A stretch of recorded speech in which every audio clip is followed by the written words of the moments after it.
Hello every one. അപ്പോൾ ഇന്നത്തെ ദിവസം ഏപ്രിൽ 5 സായി ഇന്നാണ് പോണത് ബിഗ് ബോസിലേക്ക് വേണ്ടിയിട്ട് ചെന്നൈയിലേക്ക്. അപ്പോൾ ഇന്ന് ഞങ്ങൾ രാവിലെ തന്നെ ഒരു 6 മണിയായപ്പോൾ തന്നെ പുറപ്പെട്ട് പെരിന്തൽമണ്ണയ്ക്ക് പോയി ഫുഡ് കഴിക്കാനൊക്കെ പോയിട്ട് പിന്നെ നമ്മൾ പോണത് മേക്ക് ഓവർ ചെയ്യാൻ വേണ്ടിയിട്ടുണ്ട്. സായിയുടെ ഒരു ഹെയർ സ്റ്റൈലും താടിയും മീശൊക്കെ ഒന്ന് മാറ്റാൻ വേണ്ടി പോവാണ്. എങ്ങട്ടാ കേക്കണില്ല ഈ കോലം ഞാൻ കാണട്ടെ.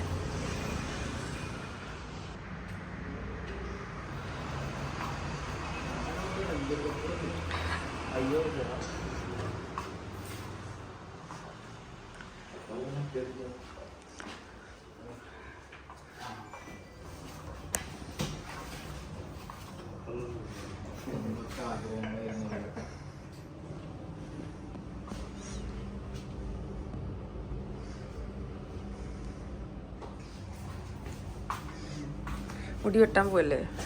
അയ്യോ എൻ്റെ മുടി പോയി.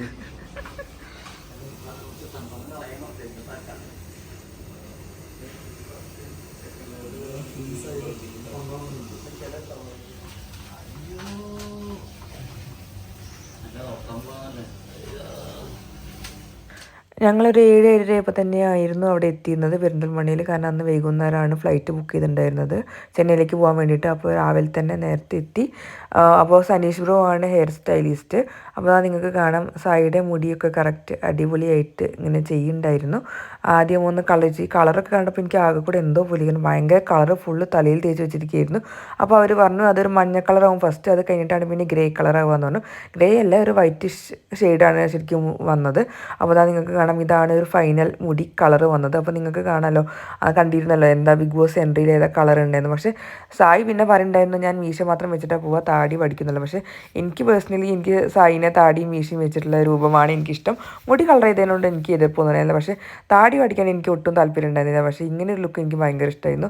അപ്പോൾ ഇത് ഇങ്ങനെ വെച്ചിട്ട് പിന്നെ അന്ന് പിറ്റേ ദിവസമാണ് സായി മീശ മാത്രം വെച്ച് പോയത്.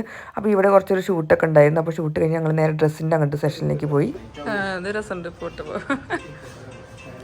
അന്ന് മുടിയുള്ളപ്പോൾ രസമുണ്ടായിരുന്നില്ല, മുടിയുള്ളപ്പോൾ വലിയതൊന്നും ഉണ്ടായിരുന്നില്ല. അപ്പോൾ വെട്ടിയപ്പോൾ നല്ല വൃത്തിയുണ്ട്, വൃത്തിയുണ്ടെന്ന്.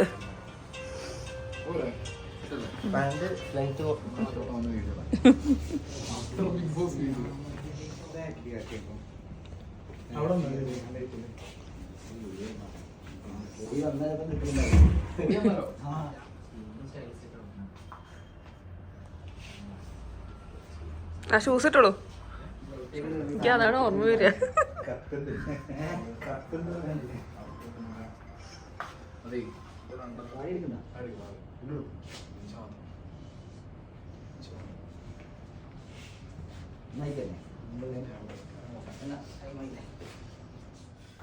അങ്ങനെ സാധനങ്ങളൊക്കെ സെറ്റ് ചെയ്തിട്ട് പിന്നെ ഞങ്ങൾ വൈകുന്നേരം കോഴിക്കോട് എയർപോർട്ടിൽ പോവുകയാണിത്. അപ്പോൾ നേരത്തെ പറഞ്ഞ പോലെ യാദിലും കിരണും പിന്നെ കുറേ ഫ്രണ്ട്സൊക്കെ വന്നിട്ടുണ്ടായിരുന്നു കൊണ്ടാക്കാൻ വേണ്ടിയിട്ട്.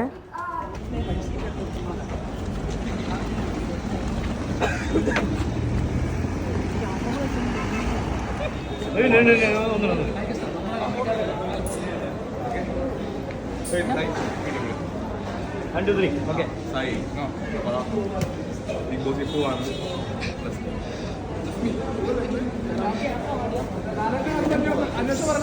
ഓക്കെ മോനെ, ഞാൻ ഏകദേശം കൂടെ ആവുമ്പോൾ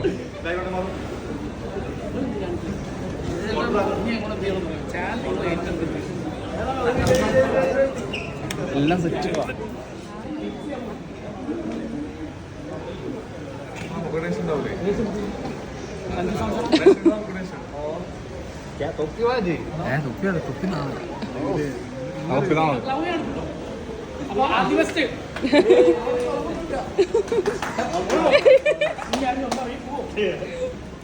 അങ്ങനെ എല്ലാവരോടും യാത്ര പറഞ്ഞിട്ട് സായി അങ്ങനെ കരിപ്പൂർ എയർപോർട്ടിന് ചെന്നൈയിലേക്ക് ഫ്ലൈറ്റ് കയറാൻ പോയിട്ടുണ്ടായിരുന്നു. അപ്പോൾ നിങ്ങൾ പിന്നെ കേട്ടിട്ടുണ്ടാവും സായിക്ക് ഫ്ലൈറ്റ് മിസ്സായി, കാരണം കുറച്ച് ലാഗ് വന്നു കുറച്ച് ടൈമിൻ്റെ. പക്ഷേ കുഴപ്പമില്ല, നേരെ ഹൈദരാബാദ് പോയിട്ട് വീണ്ടും ചെന്നൈയിലേക്ക് പോയി. അങ്ങനെ പിറ്റേ ദിവസം കറക്റ്റ് ടൈമിൽ തന്നെ എത്തി എന്തായാലും. പിന്നെ ബാക്കി നമ്മൾ കണ്ടത് സായിന് ശേഷം സ്ക്രീനിൽ. ഒരു മത്സരാർത്ഥി കൂടി Sai Krishna YouTuber, social media influencer, ഏതൊരു കാര്യത്തിലും നിഷ്പക്ഷമായ നിലപാട് നിലനിർത്തുന്ന വ്യക്തി, സൂക്ഷ്മമായ ഉൾക്കാഴ്ച, അചഞ്ചലമായ തത്വങ്ങൾ, ആകർഷകമായ വ്യക്തിത്വം എന്നിവയാണ് അദ്ദേഹം ഈ ബിഗ് ബോസ് വീട്ടിലെ തന്റെ സഹ മത്സരാർത്ഥികളിലും കാഴ്ചക്കാരിലും ഒരുപോലെ സ്വാധീനം ചെലുത്തുമെന്ന് നമുക്ക് വിശ്വസിക്കാം. നമുക്ക് സ്വാഗതം ചെയ്യാം മലപ്പുറത്ത് നിന്ന് വരുന്ന സായി കൃഷ്ണ. അപ്പോൾ ബിഗ് ബോസിലെ സായിയുടെ ഗെയിമും എൻ്റെ ഫാമിലി എൻട്രിയും എല്ലാവർക്കും ഇഷ്ടപ്പെട്ടു എന്ന് ഞങ്ങൾ വിശ്വസിക്കുന്നു. സപ്പോർട്ട് ചെയ്തവർക്കും വിമർശിച്ചവർക്കും ഞങ്ങളുടെ 1000 നന്ദി. Thank you all.